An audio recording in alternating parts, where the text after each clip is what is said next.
Hello dear students. E lectures की इस श्रृंखला में मैं doctor K Verma, assistant professor SRLS government PG college Kaladera, आज आपके साथ कोऑर्डिनेशन केमिस्ट्री का सेकंड वीडियो लेकर उपस्थित हूँ। इसमें हम चर्चा करेंगे उप सहसंयोजक रसायन में प्रयुक्त होने वाले कुछ महत्वपूर्ण पदों के बारे में, यानी few important terms used in coordination chemistry. यानी कुछ टर्म्स हैं, स्पेसिफिक टर्म्स हैं जो पूरी कोऑर्डिनेशन केमिस्ट्री में यूज होती हैं, तो हमें इन टर्म्स के बारे में जान लेना चाहिए कि वो क्या है। तो इसमें जो पहली टर्म है वो है उप सहसंयोजक एंटिटी, कोऑर्डिनेशन एंटिटी। तो उप सहसंयोजक यौगिकों के सूत्र लिखते समय केंद्रीय धातु परमाणु एवं उससे उप सहसंयोजक बंध से बंधित लिगैंड को एक बड़े कोष्टक में लिखते हैं, स्क्वायर ब्रैकेट के अंदर, जिसे उप सहसंयोजक एंटिटी कहते हैं। यानी इस ब्रैकेट के अंदर जो टर्म्स होती हैं उनको उप सहसंयोजक एंटिटी कहते हैं। यह एंटिटी धनावेशित भी हो सकती है, ऋणावेशित भी हो सकती है और उदासीन भी हो सकती है। कोई भी उप सहसंयोजक एंटिटी है उसमें जो केंद्रीय धातु परमाणु होता है वो इलेक्ट्रॉन एक्सेप्टर यानी इलेक्ट्रॉन ग्राही के रूप में कार्य करता है, और इससे उप सहसंयोजक बंध बनाने वाले जो लिगैंड हैं वो इलेक्ट्रॉन डोनर के रूप में कार्य करते हैं। हमें ये पता है कि लिगैंड क्या होते हैं, इलेक्ट्रॉन डोनेट करते हैं, और उप सहसंयोजक बंध क्या होता है जिसमें बंध में जो काम आने वाले इलेक्ट्रॉन हैं वो बंध में भाग लेने वाले दोनों परमाणुओं में से या आयनों में से किसी एक के द्वारा दिए जाते हैं।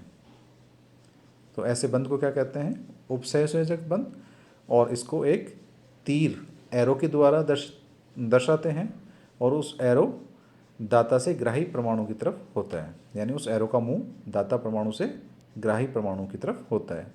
तो कोऑर्डिनेशन एंटिटी में जो लिगैंड है वो इलेक्ट्रॉन दे के कोऑर्डिनेट बॉन्ड बनाता है, उप सहसंयोजक बंध बनाता है।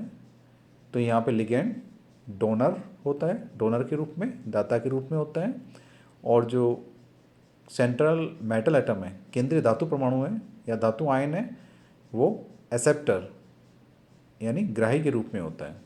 तो ये एंटिटी स्क्वायर ब्रैकेट, जो बड़ा ब्रैकेट होता है, उसके अंदर बंद होती है, और इसके ऊपर धनावेश भी हो सकता है, ऋणावेश भी हो सकता है, और ये उदासीन भी हो सकती है।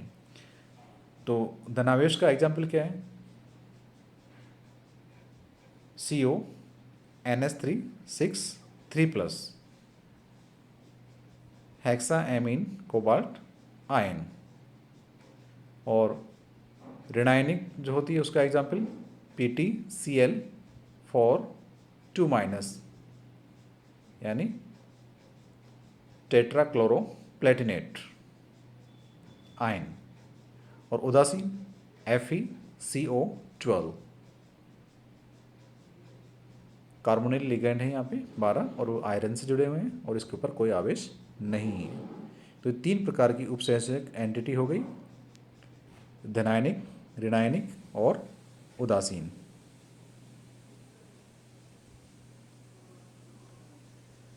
उप सहसंयोजक संख्या, कोऑर्डिनेशन नंबर, ये दूसरा बहुत महत्वपूर्ण टर्म है जो कोऑर्डिनेशन केमिस्ट्री में बार बार उपयोग में लिया जाता है।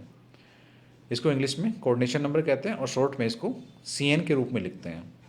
तो इसको कैसे परिभाषित करेंगे कि केंद्रीय परमाणु तथा लिगैंड के मध्य बने उप सहसंयोजक बंधों की संख्या को उस केंद्रीय परमाणु की उप सहसंयोजक संख्या कहा जाता है। ये जो बंध बनेंगे, उप सहसंयोजक बंध बनेंगे, वो सिग्मा बंध होंगे। हम जानते हैं सिग्मा बंध, पाई बंध, है ना, तो उसमें ये सिग्मा बंध प्रकार के होंगे। लिगैंड जैसे cyanide ligand, carbonyl ligand, N2 आदि लिगैंड केंद्रीय परमाणु से सिग्मा बंध के साथ साथ पाई बंध भी बना सकते हैं, लेकिन उन पाई बंधों की संख्या को उप सहसंयोजक संख्या के निर्धारण में नहीं गिनते हैं। केवल और केवल सिग्मा बंध को ही उप सहसंयोजक संख्या के निर्धारण में गिना जाता है। तो इसकी डेफिनेशन क्या हुई? केंद्रीय परमाणु तथा लिगैंड के मध्य बने उप सहसंयोजक बंध जो सिग्मा बंध है की संख्या को उस केंद्रीय परमाणु की उप सहसंयोजक संख्या या कोऑर्डिनेशन नंबर या CN कहा जाता है। फॉर एग्जाम्पल हेक्साएमीन क्रोमियम, इसमें जो कोऑर्डिनेशन नंबर है 6 है, FeCO5 इसमें 5 है, और COCl4 2-, इसमें भी इसका कोऑर्डिनेशन नंबर क्या है? 4 है। केंद्रीय परमाणु सेंट्रल एटम जो है ये तीसरी महत्वपूर्ण टर्म है। ये क्या होता है कि किसी उप सहसंयोजक एंटिटी का वह परमाणु केंद्रीय परमाणु कहलाता है जो अपने साथ अन्य परमाणुओं या समूहों को जोड़कर केंद्रीय स्थिति प्राप्त करता है। यानी कोई भी जो कोऑर्डिनेशन एंटिटी होती है, उप सहसंयोजक एंटिटी है, उसमें वह धातु परमाणु जो लिगैंड के साथ बंधों से उप सहसंयोजक बंधों से बंधित होता है उसको सेंट्रल मेटल एटम कहते हैं। इसका एग्जाम्पल क्या है? CONH3 इसमें जो सेंट्रल एटम है वो क्या है? कोबाल्ट है। चौथी जो महत्वपूर्ण टर्म है वो है लिगैंड। उप सहसंयोजक एंटिटी में ऐसे परमाणु या आयन जो केंद्रीय धातु परमाणु के साथ उप सहसंयोजक बंध बनाते हैं वो क्या कहलाते हैं? लिगैंड।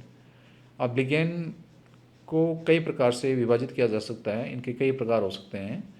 तो टाइप्स ऑफ लिगैंड के अनुसार में क्या हो, केंद्रीय धातु परमाणु एवं लिगैंड के मध्य बने बंध के प्रकार एवं संख्या के आधार पर लिगैंड्स निम्न प्रकार के होते हैं। कौन कौन से? एक दंतुक लिगैंड, मोनोडेंटेड लिगैंड, यानी ये लिगैंड केंद्रीय धातु परमाणु के साथ केवल एक बंध बनाते हैं, यानी CN-, Cl-, अमोनिया ऐसे लिगैंड्स के उदाहरण हैं जो एक दंतुक लिगैंड है। मोनोडेंटेड ये केंद्रीय धातु परमाणु के साथ केवल एक बंध बनाएंगे।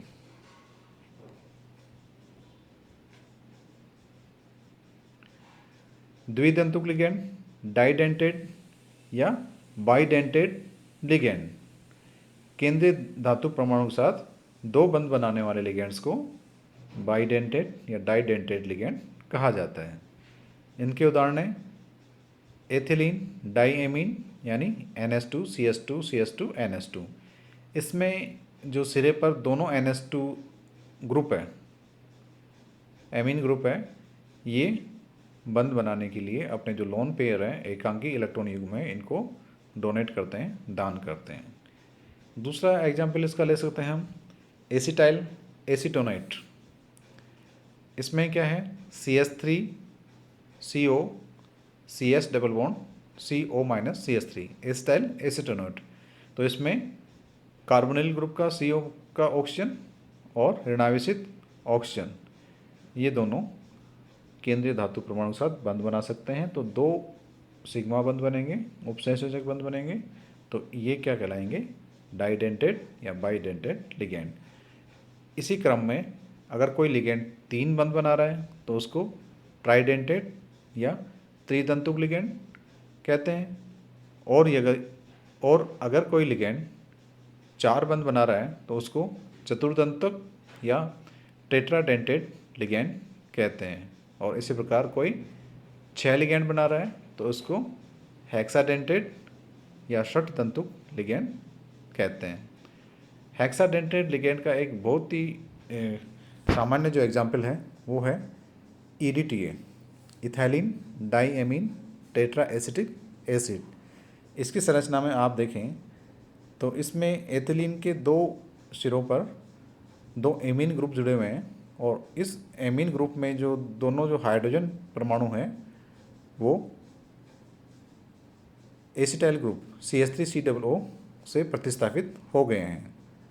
तो इसमें जो बंध बनेंगे 6 डेटिव बॉन्ड बनेंगे, जिसमें दो बंध तो दोनों नाइट्रोजन एटम के ऊपर लोन पेयर है उनसे बनेंगे और शेष चारों लिगैंड प्रत्येक एसिटाइल ग्रुप के ऑक्सीजन से, जो इसमें जो कार्बोनिल ऑक्सीजन है उसके लोन पे उनसे बनेंगे। तो ये हेक्साडेंटेड लिगैंड हो गया। मल्टीडेंटेड लिगैंड या बहुदंतक लिगैंड क्या होते हैं? जो एक से अधिक बंध बना सकते हैं उनको मल्टीडेंटेड लिगेंड कहते हैं। एक तीसरा जो एग्जाम्पल है वो है दोहरे दंतुक लिगेंड, एम्बीडेंटेड लिगेंड। कुछ लिगेंड ऐसे होते हैं जिनमें एक से अधिक दाता परमाणु होते हैं। कुछ बहुपरमाणुीय लिगेंड होते हैं जिनमें एक से अधिक परमाणु हैं, वो दाता परमाणु के रूप में कार्य कर सकते हैं। इन लिगेंड में एक से अधिक प्रकार के दाता परमाणु होते हैं जो परिस्थितियों के अनुसार किसी भी दाता परमाणु द्वारा धातु परमाणु से बंध बना सकते हैं। यानी एक से अधिक दाता परमाणु होंगे, बंध एक ही बनाएगा, लेकिन ये परिस्थितियों पे डिपेंड करेगा कि कौन सा दाता परमाणु केंद्रीय धातु परमाणु से या केंद्रीय धातु आयन से बंध बना रहा है।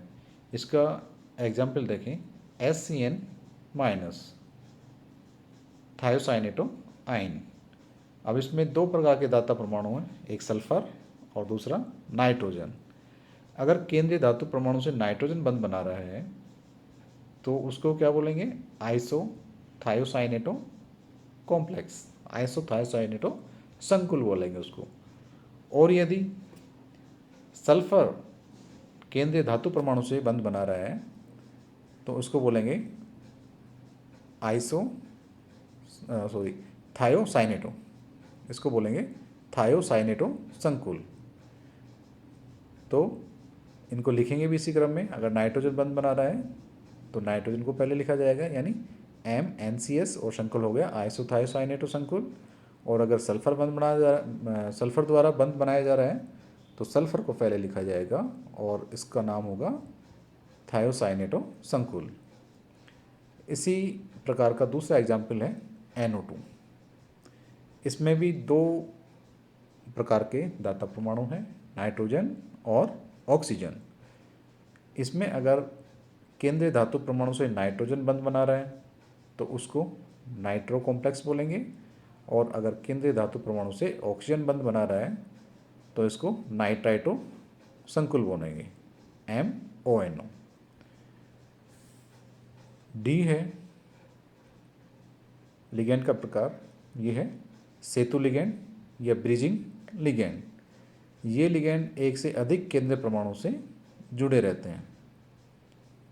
ऐसे लिगेंड को क्या कहेंगे, सेतु लिगेंड। इस दिए गए कॉम्प्लेक्स में देखिए आप, ऑक्सीजन और एमीन दो अलग अलग केंद्रीय परमाणु से जुड़े हुए हैं, तो ये इसके रूप में ब्रिज का काम कर रहे हैं। तो ऐसे लिगेंड को क्या कहते हैं, ब्रिज लिगेंड या सेतु लिगेंड। इसके अलावा जो एक टर्म है जो कोऑर्डिनेशन केमिस्ट्री में बहुत काम में ली जाती है वो है कीलेशन या कीलेटीकरण। ये क्या होता है कि जब एक ही लिगेंड द्वारा उसी केंद्रीय परमाणु के साथ एक से अधिक उप सहसंयोजक बंध बनाए जाएं तो एक चक्रीय संरचना युक्त कॉम्प्लेक्स बनते हैं। ऐसे संकुलों को कीलेट संकुल कहते हैं और इस प्रक्रम को कीलेटीकरण कहते हैं। यानी जब एक ही लिगेंड द्वारा उसी केंद्रीय परमाणु के साथ एक से अधिक उप सहसंयोजक बंध बनाए जाएं तो चक्रीय संरचना युक्त यौगिक बनते हैं। ऐसे लिगेंडों में क्या होगा कि एक से अधिक दाता परमाणु होते हैं और वो एक से अधिक दाता परमाणु हैं वो उसी केंद्रीय धातु परमाणु के साथ बंध बनाते हैं जिससे एक चक्रीय संरचना बन जाती है। तो ऐसे कॉम्प्लेक्स को कीलेशन द्वारा बना हुआ कॉम्प्लेक्स कहते हैं और ये प्रक्रिया क्या कहलाएगी, कीलेशन। और ये जो कीलेशन है वो इस संकुल को स्टेबिलिटी प्रदान करता है, ये उसको स्थायीकरण प्रदान करता है। कीलेटीकरण के प्रकार कीलेशन की संख्या के आधार पर होता है कि अगर द्विदंतुक लिगेंड है वो कीलेट कर रहा है, कीलेशन कर रहा है तो द्विदंतुक कीलेटीकरण, त्रिदंतुक कोई लिगेंड है वो कीलेशन कर रहा है तो त्रिदंतुक कीलेटीकरण, और चतुर्दंतुक कोई लिगेंड कीलेशन कर रहा है तो टेट्राडेंटेड कीलेशन या चतुर्दंतुक कीलेटीकरण होता है। इसके एग्जाम्पल आप यहाँ पे देख सकते हैं, दो क्लोराइड आयन प्लेटिनम से जुड़े हुए हैं और एक ही लिगेंड है इथाइलिन डाईएमीन, वो दो नाइट्रोजन परमाणु द्वारा डेटिव बॉन्ड बना रहा है। तो यहाँ पे एक किलेशन हो रहा है, एक चक्रीय संरचना बन गई जिसके मेंबर कितने हो गए, प्लेटिनम NH2 CH2 CH2 और NH2, ये 5 सदस्य वलय बन गया, 5 सदस्य चक्र बन गए। इसी प्रकार नीचे जो दिए गए एग्जाम्पल्स हैं उनमें भी देख सकते हैं आप कि इसमें भी किलेशन हो रहा है, और जो आगे वाला एग्जाम्पल है ये, इसमें भी आप किलेशन को देख पा रहे हैं। इसके अलावा जो एक और इम्पोर्टेंट टर्म है जो कोऑर्डिनेशन केमिस्ट्री में यूज होता है वो है ऑक्सीकरण संख्या, ऑक्सीडेशन नंबर। ये क्या होता है कि केंद्रीय परमाणु से जुड़े हुए समस्त लिगेंड्स को उनके इलेक्ट्रॉन युग्म सहित हटाने पर केंद्रीय धातु परमाणु पर उत्पन्न होने वाले आवेश को केंद्रीय परमाणु का ऑक्सीकरण अंक अथवा उसकी ऑक्सीकरण संख्या कहा जाता है, और इसे रोमन अंकों में केंद्रीय परमाणु के बाद लिखा जाता है। जैसे टेट्राक्लोरोकोबाल्टेट जो कॉम्प्लेक्स आयन है, इसमें कोबाल्ट का जो ऑक्सीकरण अंक है 2 है, तो इसको रोमन संख्या में लिखते हैं। इसी प्रकार MnO4- जो कॉम्प्लेक्स आयन है, इसका जो ऑक्सीडेशन नंबर है 7 है, तो इसको भी रोमन संख्या में 7 लिखते हैं। तो इसको कहते हैं ऑक्सीडेशन नंबर केंद्रीय धातु परमाणु के लिए। तो इस क्लास में अपन ने चर्चा की कुछ इम्पोर्टेंट टर्म्स के बारे में जो कोऑर्डिनेशन केमिस्ट्री में यूज होते हैं।